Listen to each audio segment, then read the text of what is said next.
پہلے آج کی اہم خبر، اور آج کی اہم خبر ہے آزاد جموں اور کشمیر کے حوالے سے۔ وہاں عام انتخابات ہو چکے ہیں اور ہماری اطلاعات کے مطابق 15 اگست کو اعلان ہونا تھا نئے وزیر اعظم کے امیدوار کا۔ پاکستان مسلم لیگ نون وہاں اکثریتی جماعت ہے، لیکن ابھی تک اعلان نہیں کیا گیا، اور ہماری اطلاعات کے مطابق ایک ڈارک ہارس نیا مارکیٹ میں لانچ کیا گیا ہے، جن کو وزیر اعظم بنائے جانے کی کوشش ہو رہی ہے۔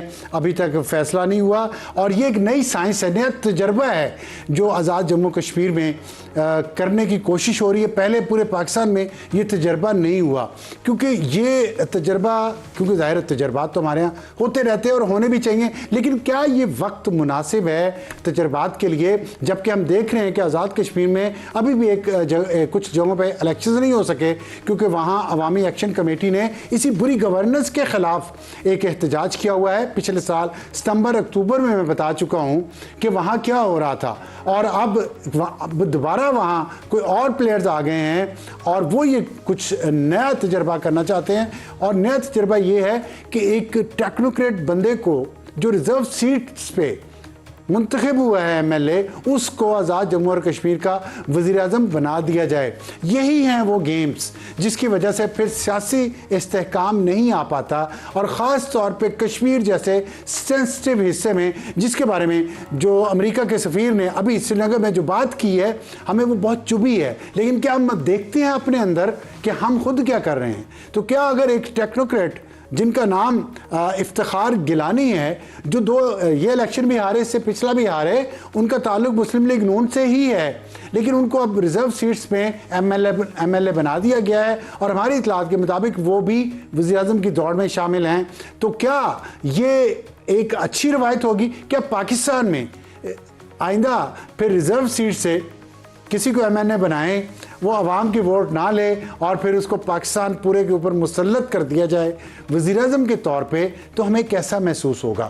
تو کشمیریوں کو بھی ایسا ہی محسوس ہوگا۔ یہ جب تک ہم نہیں سوچیں گے تب تک یہ چلتا رہے گا، یہ تجربے ہوتے رہیں گے، ناکام ہوتے رہیں گے۔ اور کس وقت آپ یہ تجربہ کر رہے ہیں؟ جب میں نے آپ کو بتایا کہ حالات کتنے خراب ہیں۔ 27 ستمبر کو پی ٹی آئی ایک لانگ مارچ لے کے آ رہی ہے، بلوچستان میں ایک الگ سے مسئلہ ہے، پاکستان اپنی گورننس بہتر کرنے کی کوشش کر رہا ہے، اور ہم آزاد کشمیر کی تجربہ گاہ سے باہر ہی نہیں نکل رہے۔ 1.5 سال ہو گیا ہے، کبھی کسی سائنسدان کو بھیج دیتے ہیں، کبھی دوسرے سائنسدان کی باری آ جاتی ہے۔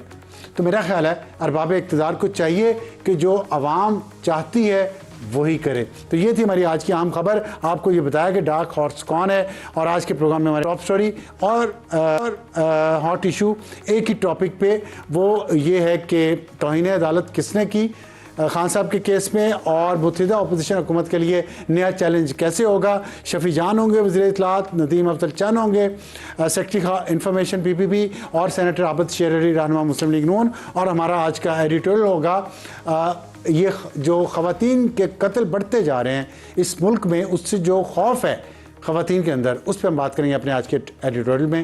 تو شروع کرتے ہیں آج کی ٹاپ سٹوری سے۔ توہین عدالت کس کس نے کی، اس پہ بات کریں گے۔ میں جوائن کیا شفیع جان صاحب نے، وزیر اطلاعات ہیں، اور آج ہی ان کی مزید ترقی ہوئی ہے، وزیر سائنس و انفارمیشن ٹیکنالوجی بھی ان کو بنا دیا گیا صوبے کا، اور ندیم افضل چند صاحب ہوں گے سیکرٹری انفارمیشن ہے پاکستان پیپلز پارٹی کے، اور سینیٹر عابد شیر علی جو رہنما ہیں پاکستان مسلم لیگ نون کے، اور ان سے پوچھیں گے کہ جو توہین عدالت کی درخواست پی ٹی آئی نے دی ہے وہ وزیر اعظم کے خلاف ہے، لیکن ایک سوال یہ پوچھا جا رہا ہے کہ وزیر داخلہ کو پارٹی کیوں نہیں بنایا؟ اور دوسری بات یہ ہے کہ جو آپ کے سامنے ہے کہ متحدہ اپوزیشن بننے کی طرف ایک ماحول بن رہا ہے۔ مولانا فضل الرحمان صاحب کے گھر پہ ایک اجلاس ہوا جس میں تمام سیاسی جماعتیں موجود تھیں سوائے مسلم لیگ نون اور پاکستان پیپلز پارٹی کے۔ تو یہ کیا کھچڑی اس وقت پک رہی ہے؟ شفیع صاحب، پہلے میں آپ سے آغاز کرتا ہوں۔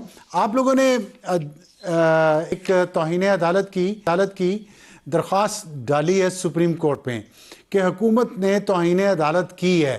سوال یہ پوچھا جا رہا ہے کہ اس میں فریق صرف وزیر اعظم کیوں ہے، اعظم نذیر تارڑ کیوں ہے، اور وزیر اطلاعات وہ کیوں ہے عطا اللہ تارڑ؟ کیا وجہ ہے؟ باقی سب لوگوں کو آپ نے کیوں چھوڑا ہے؟ سب سے پہلے ابصار صاحب آپ کا شکریہ۔